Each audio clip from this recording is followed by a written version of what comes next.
Then the Lord said to Moses, "Tell the Israelites to turn back and encamp at Pi Hahiroth, between Migdol and the sea.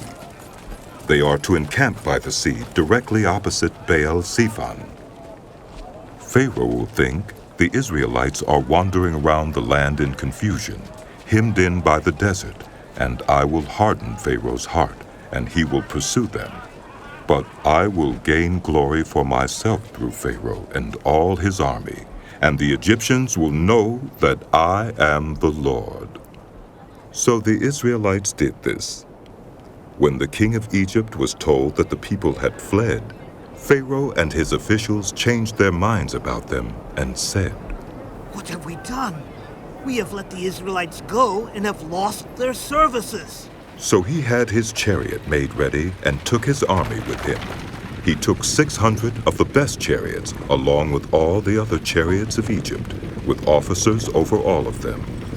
The Lord hardened the heart of Pharaoh, king of Egypt, so that he pursued the Israelites who were marching out boldly. The Egyptians, all Pharaoh's horses and chariots, horsemen and troops, pursued the Israelites and overtook them as they camped by the sea near Pi Hahiroth, opposite Baal Zephon. As Pharaoh approached, the Israelites looked up, and there were the Egyptians marching after them. They were terrified and cried out to the Lord.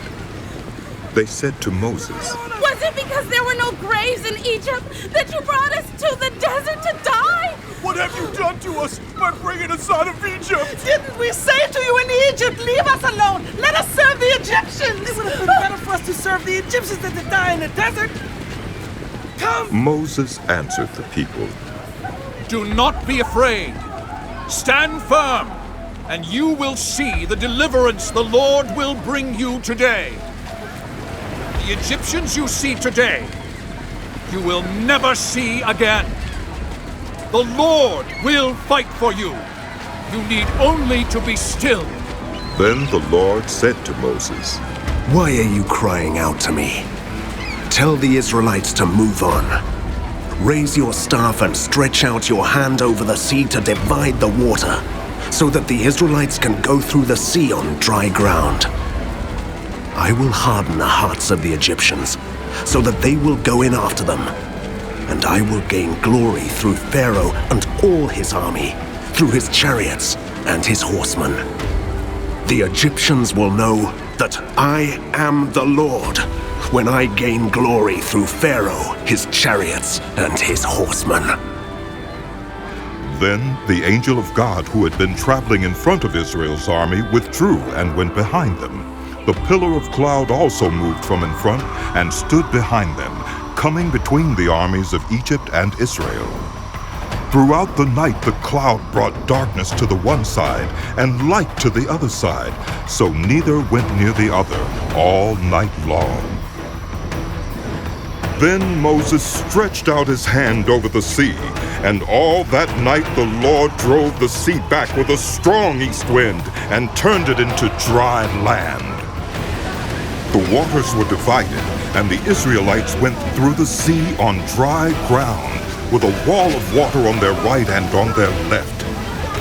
The Egyptians pursued them, and all Pharaoh's horses and chariots and horsemen followed them into the sea.